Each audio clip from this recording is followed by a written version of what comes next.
Welcome back to our channel where we share updates and untold stories about Catherine, Princess of Wales and her royal family. Today, we bring you some news Buckingham Palace in chaos DNA report reveals. Beatrice's secret parentage. A normal DNA test conducted for medical reasons has shown that Prince Andrew, the Duke of York, is not the biological father of his eldest daughter, Princess Beatrice, causing significant repercussions within the British royalty and the general public. The test findings, derived from a thorough health screening, advised by royal medical consultants, revealed a long-standing family acquaintance, James Thornton Hayes, to be the biological father of the princess. A confidential clinical discovery has evolved into a significant personal crisis for Princess Beatrice and a substantial institutional crisis for the royal family, leading to revelations about enduring practices of secrecy and necessitating a comprehensive reevaluation of hereditary institutions' responses to scientific certainty. The sequence of events started as reported by various sources on what was characterized to insiders as an unremarkable Tuesday when Princess Beatrice received the results of a genetic examination. The test was recommended by doctors in the palace medical staff as part of a preventive screening program aimed at detecting possible inherited illnesses that might impact members of the royal family. The princess is said to have submitted a sample voluntarily and without anticipation of such findings, seeing the process as a standard medical precaution for long-term health. She agreed to the analysis on the standard assumptions patients have about medical confidentiality and the limited therapeutic objectives of such testing. The official clinical report, articulated in the exacting language characteristic of laboratory communications, came in a sealed envelope adorned with a royal seal. The document, prepared by a certified genetics laboratory after meticulous examination of short tandem repeat markers and haplotype comparisons, used the conventional forensic terminology that supports paternity determinations. The report's unequivocal conclusion was clear: probability of paternity 0.00%. The subject, HRH, the Duke of York, is excluded as the biological father. This terminology, based on established statistical methodologies that analyze alleles and calculate likelihood ratios, minimizes ambiguity. A 0% probability signifies exclusion based on the tested parameters and samples. To a non-expert, such technical terminology may seem harsh and definitive. For doctors and forensic scientists, it signifies the completion of a procedure founded on chain-of-custody-approved tests and statistical criteria intended to mitigate mistakes. The laboratory that generated the report, which has an established contract with Palace Medical Services, adhered to processes that included sample verification, blind repeat testing, and external quality assurance. The outcome was thus regarded by the palace doctors as conclusive within the parameters of the conducted tests. The clinical certainty presented in that report converted a personal medical issue into a matter of familial identification and the responsibility of organizations tasked with safeguarding private information.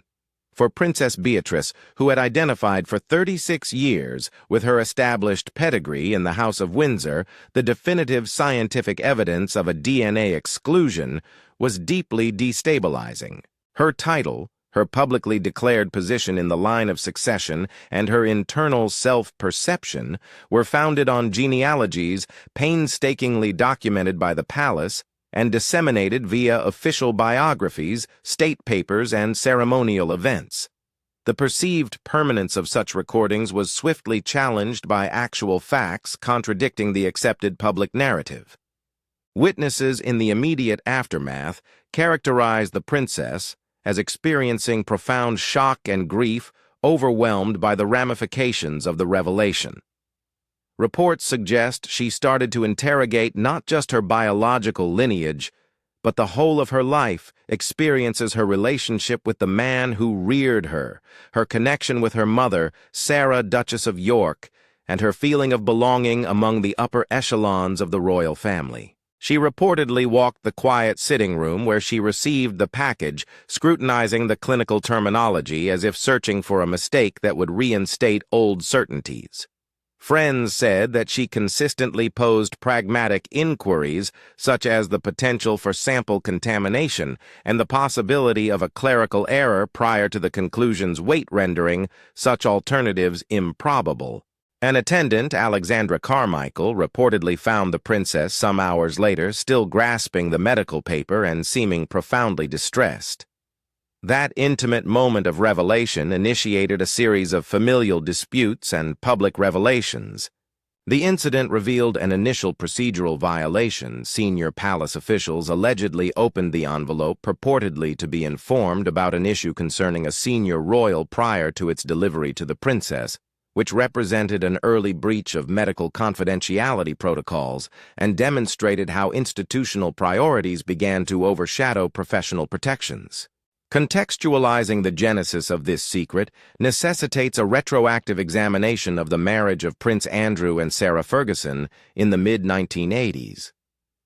Their 1986 wedding was a prominent public occasion, much lauded. Nonetheless, contemporary reports from former palace workers and royal reporters have consistently suggested that the marriage harbored considerable private tensions. The exigencies of Prince Andrew's naval career, characterized by prolonged deployments and absences, are generally recognized to have imposed strain on domestic life.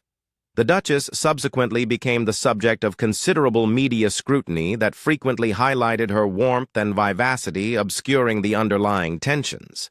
Margaret Thornwood, a former member of the royal domestic staff now living in seclusion, has shared memories that highlight the disparity between public representation and private truth. She reminisced about the disparity between public perception and private truth. Within the confines of the residences, tensions were evident. Raised voices were audible, followed by prolonged, oppressive silences.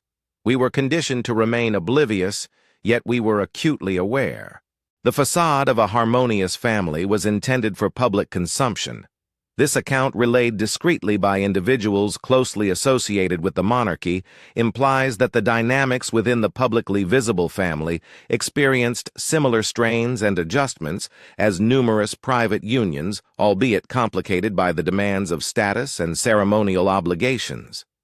By the time of Princess Beatrice's conception in late 1987, the marriage is said to have devolved into a facade mostly sustained for public duty and to adhere to institutional expectations. During this era, Sarah, Duchess of York, reportedly had a deep and personal connection with James Thornton Hayes. Hayes was someone who adeptly traversed the realms of aristocracy and those associated with the royal family. Contemporaries characterized him as intelligent and charming, a reliable companion who often attended secret events in royal houses. In private memories, he is shown as a companion capable of offering emotional support when official duties hindered deeper household closeness. Documents from the palace of that period, now undergoing renewed examination, reveal patterns indicative of such a friendship extended periods, during which the Duchess stayed at country estates, coinciding with Hayes's proximity omissions in official diaries that lack standard entries and private photographs from family archives depicting Hayes frequently alongside the Yorks, despite his consistent cropping or exclusion from publicly released versions of these images. The deliberate curation and modification of photographic content, as subsequent researchers discovered, contributed to the visual narrative that bolstered the official portrayal of household normalcy. Insiders assert that these tactics were not exclusive to this family. Image management has always been a component of royal communications. However, in this instance, the manipulation went beyond mere cropping to include the purposeful suppression and displacement of important content. Sources indicate that the connection between the Duchess and Hayes originated from shared loneliness and the unique circumstances associated with proximity to the royalty. Prolonged periods of public service, personal examination, and the stifling conventions of royal existence may, according to reports, cultivate connections beyond official relationships. It is believed that Hayes and the Duchess discovered in one another a familiarity and closeness absent within the limitations of their public personas. The closeness of the relationship led to the creation of a child whose genuine biological paternity would be hidden for decades as judged essential by the palace at the time. Upon the initial realization by senior palace officials that Prince Andrew may not be the biological father of the infant designated for official records, they implemented a rapid and thorough concealment strategy, an initiative driven more by an entrenched institutional obligation to protect the monarchy from a scandal deemed potentially detrimental to its perceived legitimacy than by personal animosity. The strategic reasoning behind such moves was straightforward. In one aspect, for hereditary monarchy, the impression of an uninterrupted, unchallenged bloodline is a fundamental foundation of legitimacy. Officials determined that disclosing a disruption in immediate paternity jeopardized not only reputations but also fundamental elements of continuity. The reaction, allegedly coordinated by Sir Anthony Weatherby, then the Queen's private secretary, was complex and detailed. The main goal, as expressed by participants, was to maintain the monarchy's continuation and the system of hereditary succession, which depends on clear and undisputed lines of lineage. Consequently, palace communicators initiated a campaign of narrative management, meticulously orchestrated photographs, and cheerful public appearances were utilized to bolster a domestic image of cohesion and optimism. The media was granted regulated access and affirmative messaging aimed at emphasizing loyalty and expectation rather than encouraging examination. Concurrently, documentation evidence that may have challenged the official narrative was controlled. Documents that would undermine the time or conditions of the Duchess's pregnancy visitor logs, private schedules, and internal diaries were discreetly transferred to extensive archive storage, deliberately censored or otherwise made unavailable for standard examination. Photographic negatives showing Hayes near the Duchess at critical periods were allegedly altered or destroyed. This manipulation of documented records demonstrates how organizations with substantial archive resources may influence communal memory by selective preservation, sometimes obscuring the distinction between cautious secrecy and deliberate concealment. Human intellect was restricted by several methods. Palace personnel who may have seen incriminating interactions or had information on the relationship between the Duchess and Hayes were allegedly managed via transfers, monetary incentives, and legal measures intended to secure confidentiality. Certain staff were sent to remote royal assignments while others were presented with early retirement packages that included stringent non-disclosure agreements. A former palace accountant who requested anonymity recounted the extensive measures the institution employed to maintain confidentiality. The resources dedicated to preserving silence were considerable. NDAs were not simply agreements. They were upheld with the implicit threat of total legal and social devastation for any violators. We were constructing a fortress of deception brick by costly brick. The financial incentives and legal intimidation, as reported by multiple former employees, fostered a culture of compliance where the repercussions of dissent appeared insurmountable. James Thornton Hayes was discreetly excluded from the family's personal social circle via an arrangement officially characterized as a diplomatic assignment overseas. This move functioned as a swift kind of dignified exile. Hayes accepted the assignment, consented to legal restrictions that imposed substantial financial penalties for violations, and thus acquiesced to being distanced. While the child he fathered was reared inside the royal family, he resided abroad for several years, seeing the existence of the kid he could not openly recognize. Sources indicate that the announcement was designed to make Hayes's absence seem both normal and acceptable. The interplay of distance and contractual constraints made public recognition legally and socially problematic. For Hayes, acquaintances saw the exile as a kind of gilded punishment, an atmosphere that superficially maintained his dignity while imposing a terrible separation. The revelation of the DNA findings necessitated a family confrontation. Princess Beatrice convened a family gathering in the Oak Room at Buckingham Palace, a typically exclusive space used for confidential discussions. Attendees included Princess Beatrice, her mother, Sarah, Duchess of York, Prince Andrew, Queen Elizabeth II, and several top advisors. Individuals informed about the dialogue characterized it as very emotional. The Oak Room, renowned for its history of private deliberations, offered an environment where years of confidentiality faced an inescapable reality. The princess started with a direct inquiry. "How long have you been aware?" a query that penetrated the essence of the issue. The Duchess, clearly agitated, said that the secret had been preserved since prior to the princess's birth. This acknowledgment affirmed in the princess's perspective that the plot was not a new subterfuge, but a long-standing pattern of institutional and family complicity. The princess then confronted Prince Andrew, questioning how he could have maintained the facade of biological paternity during her whole childhood. The Duke allegedly said that he has always considered her his daughter in every significant aspect, asserting that the relationship of nurturing and love surpasses biological connections. The princess responded with similar clarity for an individual whose title, identity, and public position depended on established pedigree. Biological parenthood was far from trivial. She articulated a deep feeling of betrayal, underscoring that the family and the institution seemed to choose their preservation above her intrinsic right to understand her own roots. At this juncture, the Queen, who had mostly refrained from speaking, addressed the assembly with the solemnity befitting her position.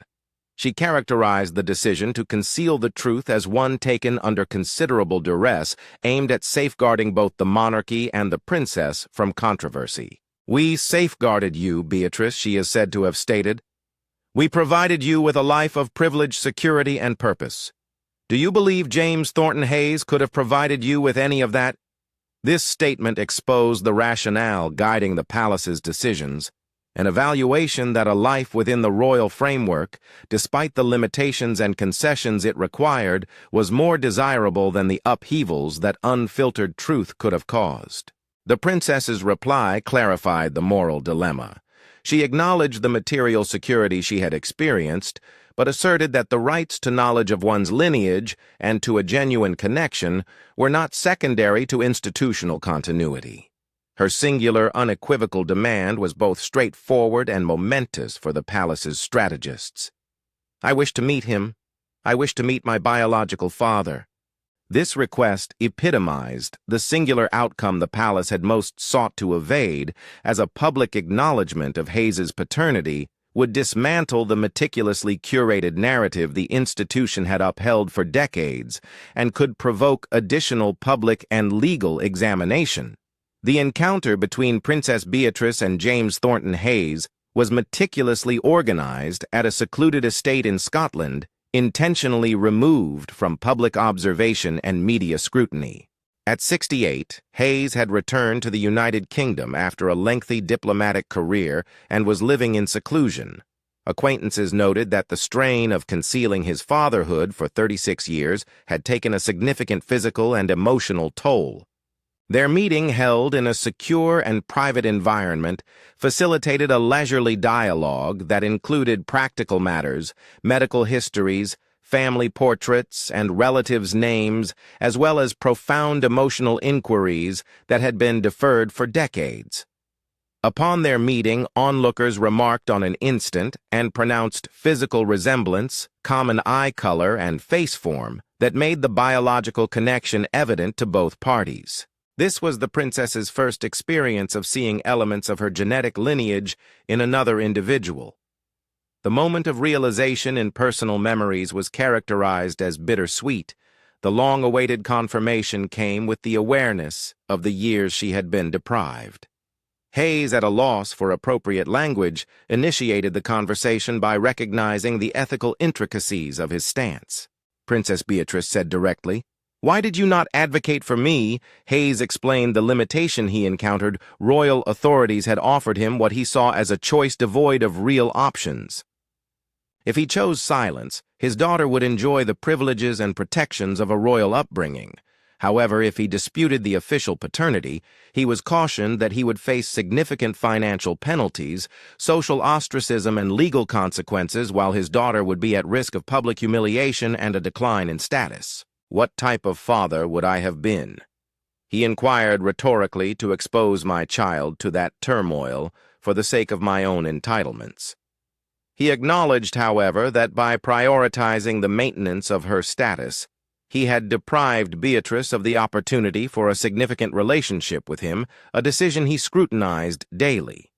He said that he had monitored her life from afar, accumulating images and newspaper cuttings, seeing her accomplishments as if from the periphery.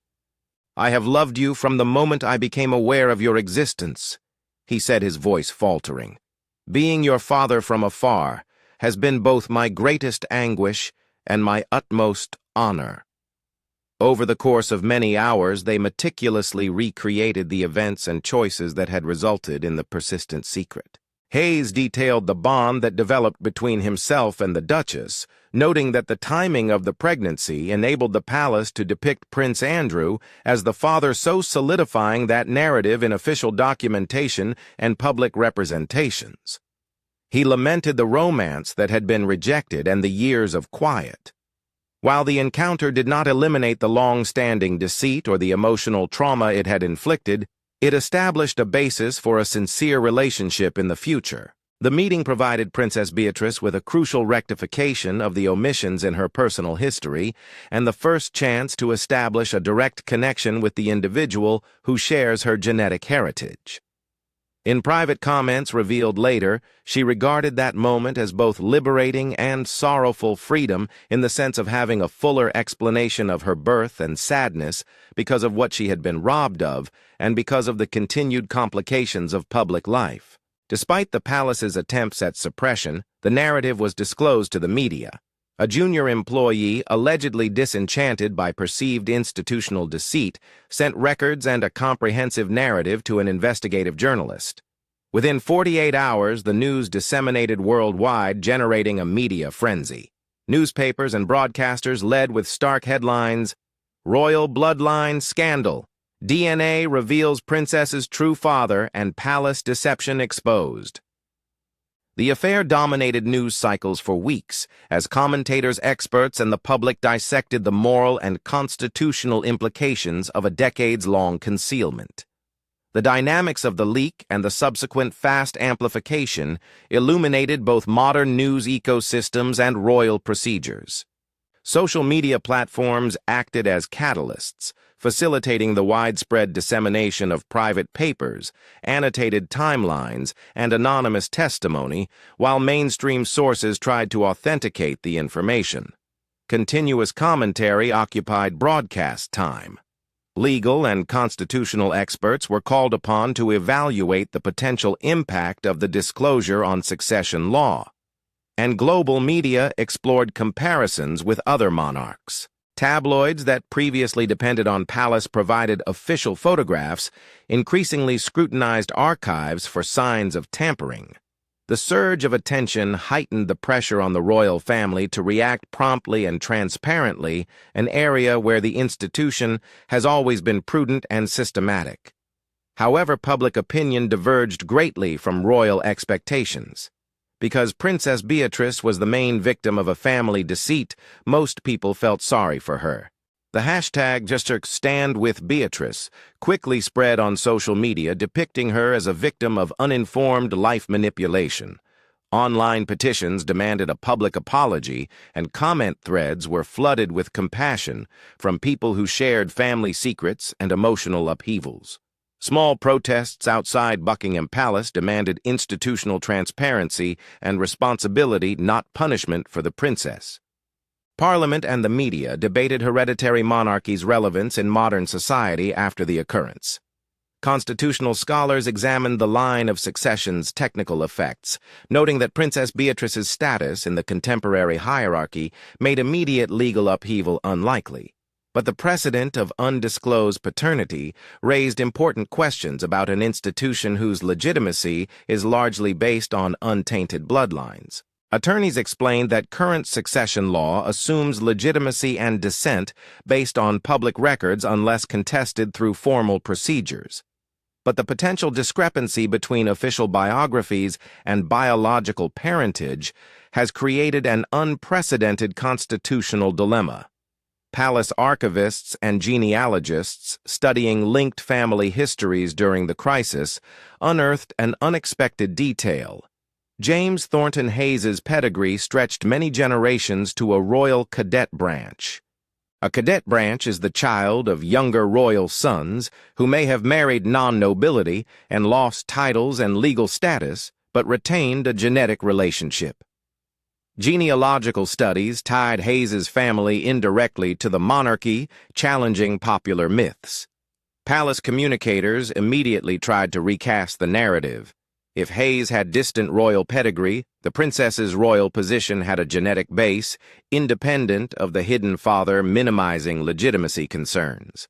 In press conferences and background papers, some officials emphasized this genetic divergence to shift attention from the ethical transgression to technological continuity.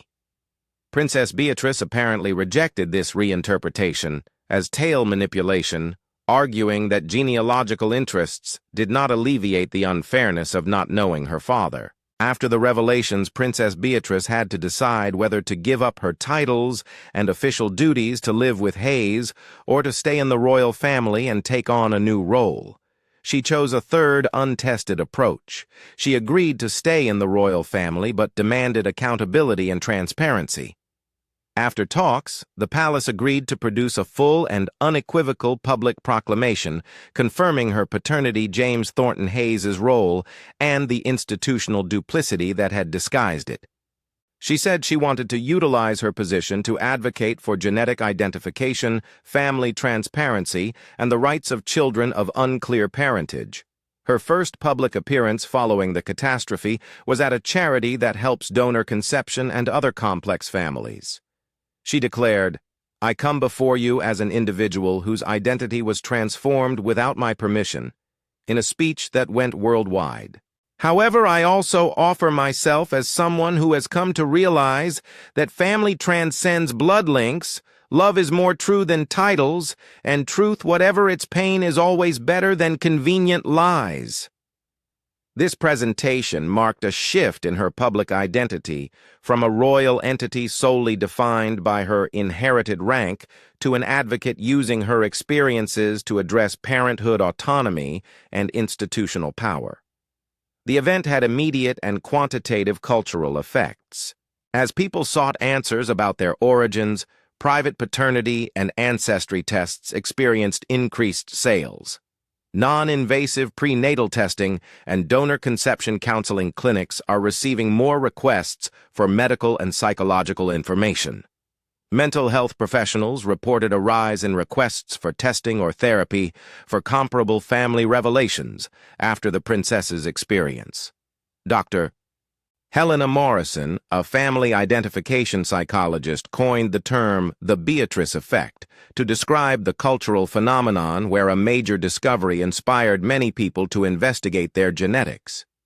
The princess's tale offered millions the social authority to delve into themes they had suppressed for years, stated Dr. Morrison. It eliminated the taboo of genetic truth-searching. Beatrice's actions influenced legislative debate. She spoke before a congressional committee reviewing the Right to Know Act, which would increase openness for assisted reproduction patients and provide genetic parentage information. The proposed act sought to balance private concerns, donor and family rights, and people's genetic origins interests. Her personal testimony on secrecy's effects swayed opinion and helped pass the measure after lengthy hearings. "Identity is neither a luxury nor a privilege," she told the committee, "a fundamental human right." Her contribution broadened the discussion beyond assisted reproduction to people rights to know their genetic ancestry and institutions' data management responsibilities. The legislative process was acrimonious and iterative. Lawmakers debated retroactivity, transparency standards, and third-party privacy.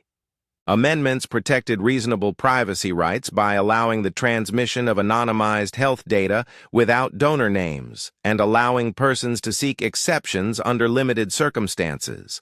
It funded a national genetic information record accessible only via secure legal means and provided counseling to impacted persons. Critics warned that even these minor limits may have unintended consequences, while proponents believed they balanced competing rights. The palace crisis required the biggest institutional adjustments in decades. An independent assessment of internal procedures recommended a royal transparency officer to oversee public communications and ensure institutional archives and records are not manipulated to conceal unpleasant facts. The palace created safe channels for reporting misconduct without repercussions and changed non-disclosure agreements to balance privacy interests with employee rights. Perhaps the most symbolically divisive was the required genetic registration for direct successors to the throne subject to independent verification. This stance protected succession continuity and legitimacy while acknowledging that scientific data may explain hereditary claims. While some constitutional purists supported the DNA registry, privacy campaigners and bioethicists debated it. Critics claimed royal DNA testing raised questions about bodily liberty and the slippery slope of state-sanctioned genetic surveillance. They urged against normalizing genetic predisposition tests for public office and warned that government databases containing sensitive genetic information pose long-term security and privacy risks. Proponents believed the register was a practical answer to accessible testing, leading to disruptive revelations, and could prevent makeshift secrecy and covert manipulations by formalization. Public debates and scholarly journal discussions reflected societal concerns about genetic information governance and privacy.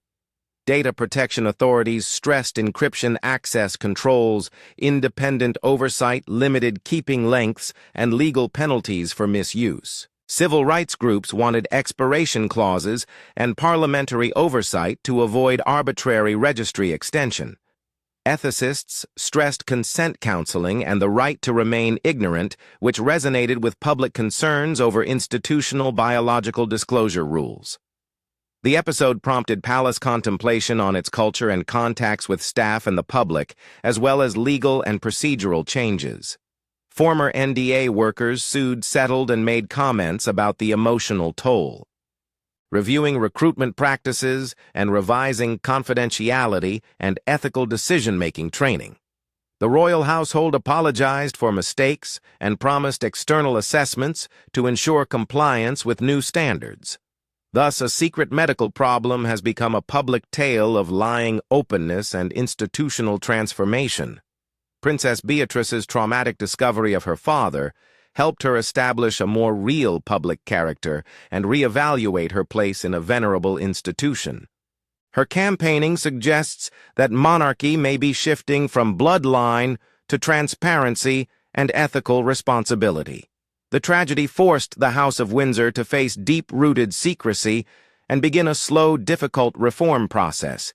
It has shown the human cost of institutional continuity and the mechanisms archival control, contractual limits, and reputational incentives that shape public narratives. In an age when genetic testing and information dissemination are easy, institutional longevity may depend more on transparency and the ability to adapt traditions to modern ethical standards than on the suppression of sensitive information. World monarchs and hereditary institutions watched the events closely, understanding that bloodline and ceremonial legitimacy-based systems had comparable flaws. Some foreign royal homes offered condolences while others reviewed their archive and secrecy rules. Academic historians said the episode showed how contemporary science may destabilize social systems, while sociologists said truth-telling politics are crucial to legitimacy. As changes occur, and Princess Beatrice articulates a personal experience-shaped public viewpoint, the monarchy faces an unclear yet revelatory chapter. Privateness responsibility, ceremonial continuity, and ethical transparency will remain key issues in hereditary institution governance. It will take time to see whether the steps appease critics, restore public trust, or increase accountability. To hide the interaction of personal lives, institutional authority, and scientific certainty is no longer acceptable, and the rights of individuals to understand and articulate their own histories can change even the most esteemed institutions. Thank you for watching the video. Please let us know your thoughts and goodbye for the time being.